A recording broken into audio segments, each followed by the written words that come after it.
Bayu tidak tahu bahwa kamar kos murah impiannya itu menyimpan rahasia kelam. Semua bermula dari iklan sederhana yang terpasang di papan pengumuman kampusnya, kosan murah. Cuma 500 ribuan dekat kampus, tawaran yang terlalu bagus untuk ditolak mahasiswa perantauan seperti dirinya. Namun keasikannya mendapatkan kamar dengan harga semurah itu berubah menjadi mimpi buruk ketika pada malam ketiga ia terbangun karena suara gemerisik kain kafan dan bau anyir tanah basah yang menyengat. Sesosok pocong dengan mata hitam pekat sudah berdiri di sudut kamarnya, seolah menunggu sesuatu yang tak pernah datang. Selamat datang di Puisiku Diari. Di tempat ini kata berubah menjadi kisah, dan setiap kisah menyimpan rahasia yang tak semua orang berani dengar. Tentang mereka yang tak terlihat namun selalu mengintai. Selamat mendengarkan alur ceritanya.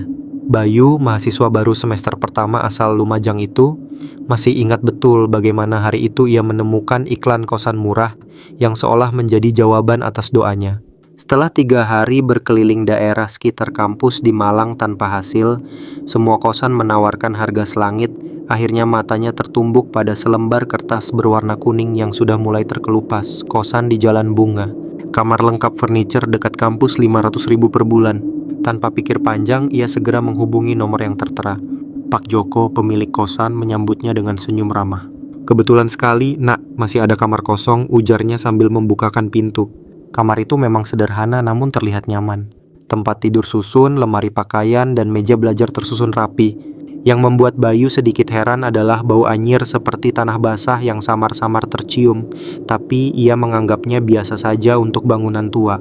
Ada satu hal, kata Pak Joko tiba-tiba serius. Kadang ada suara-suara di malam hari, tapi jangan khawatir, mungkin hanya tikus atau angin.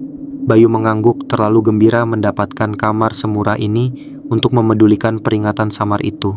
Ia langsung membayar uang muka tanpa pikir panjang.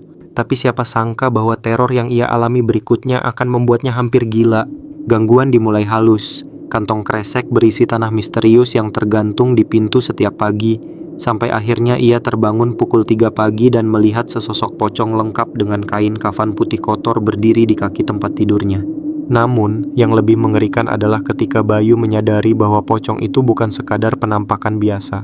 Ia mulai berinteraksi, meninggalkan jejak fisik, dan seolah ingin menyampaikan sesuatu yang membuat Bayu harus mempertaruhkan nyawanya untuk mengungkap kebenaran di balik kosan angker itu.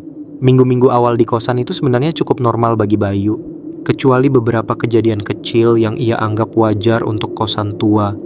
Suara berderit dari plafon pada malam hari yang ia kira tikus, bau anyir tanah basah yang datang sesekali, serta suasana hening yang cenderung mencekam. Sebagai mahasiswa perantau dengan budget terbatas, ia berusaha mengabaikan semua keanehan itu. Yang penting murah dan dekat kampus, begitu pikirnya selalu. Namun, semua berubah drastis pada hari ke-10. Bayu terbangun pukul 3 pagi tepat dengan perasaan ada yang menindih dadanya. Sesak napas, seluruh tubuh lumpuh tidak bisa bergerak. Di ujung tempat tidurnya, sesosok bayangan hitam dengan bentuk seperti pocong sedang duduk. Yang membuat darahnya membeku adalah detail yang ia lihat. Kain kafan yang sudah lusuh dan kotor, ikatan di ujung kaki dan kepala yang longgar, serta bau anyir tanah kuburan yang sangat kuat. Ia berusaha berteriak tapi tidak ada suara yang keluar. Selama hampir 5 menit yang terasa seperti 5 jam, ia terpaksa menatap sosok itu sebelum akhirnya bisa bergerak lagi. Keesokan paginya, ia menemukan gumpalan tanah basah berceceran dari tempat tidur sampai ke pintu. Tanah itu bertekstur lembab dan berbau aneh, seperti campuran antara tanah kuburan dan sesuatu yang membusuk. Dengan gemetar, ia membersihkannya sambil berusaha meyakinkan diri bahwa itu hanya mimpi. Tapi gangguan terus berlanjut dengan pola yang semakin menakutkan. Setiap pukul 3 pagi, ia pasti terbangun dengan pocong sudah berdiri di sudut kamar. Kadang sosok itu hanya diam, kadang bergerak mendekat secara perlahan. Suara gemerisik kain kafan menjadi soundtrack horor yang mengiringi malam-malamnya. Yang paling membuatnya hampir gila adalah ketika suatu malam ia merasa ada yang menarik-narik selimutnya. Saat ia berani membuka mata, pocong itu sedang membungkuk tepat di sebelah tempat tidurnya. Kondisi fisik dan mental Bayu mulai menurun drastis. Ia sering ketiduran di kelas, prestasi akademiknya merosot, dan berat badannya turun 5 kilo dalam sebulan. Teman-teman sekampus mulai memperhatikan perubahan drastis pada dirinya. "Kamu kenapa, Bayu? Wajahmu pucat sekali dan matamu sembab," tanya Andi, teman sekelasnya suatu siang. Tapi Bayu hanya menggeleng, malu mengaku bahwa ia ketakutan setengah mati setiap malam. Mencoba mencari jawaban, Bayu mulai menyelidiki sejarah kosan itu. Dari tetangga sebelah, Bu Ningsih, ia mendapatkan cerita yang membuat bulu kuduknya merinding. Dulu awal berdirinya kosan ini, ada seorang mahasiswa yang menghilang dan tidak pernah kembali, entah dia pulang kampung atau memang benar menghilang.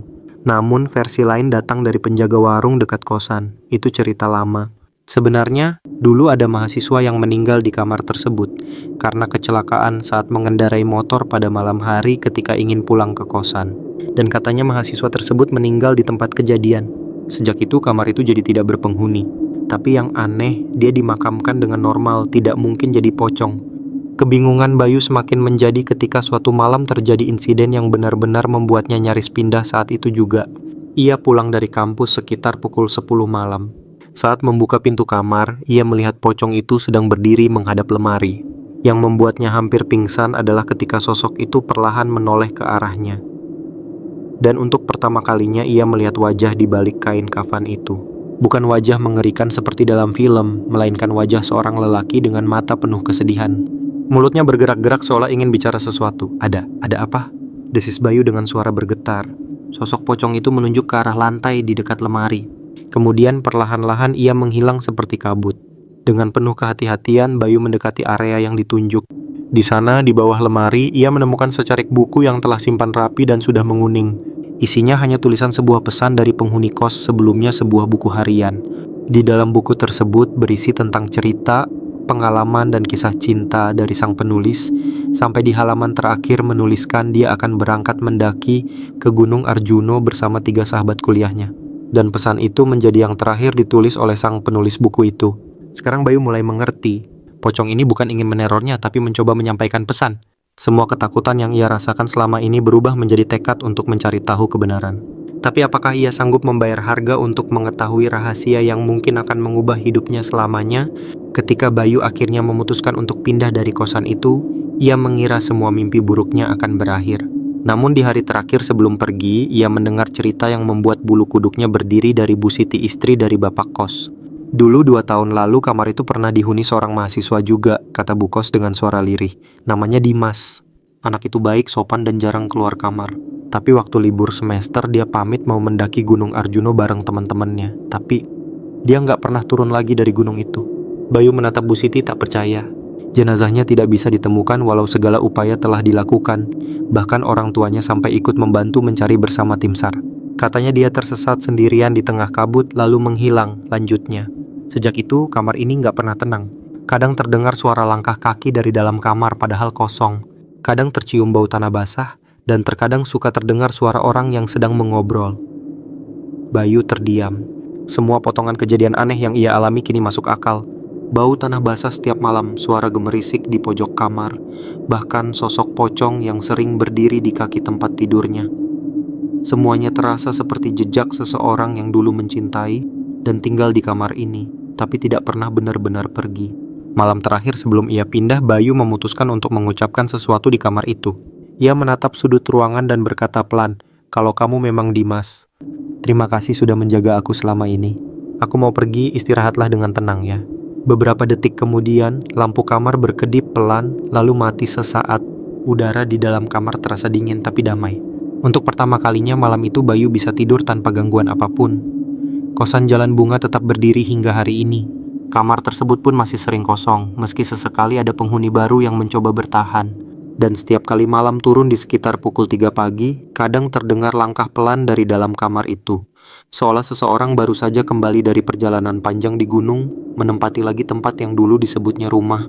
Jika kalian suka dengan video seperti ini, jangan lupa like, comment, share, dan subscribe untuk update video-video terbaru lainnya. Terima kasih.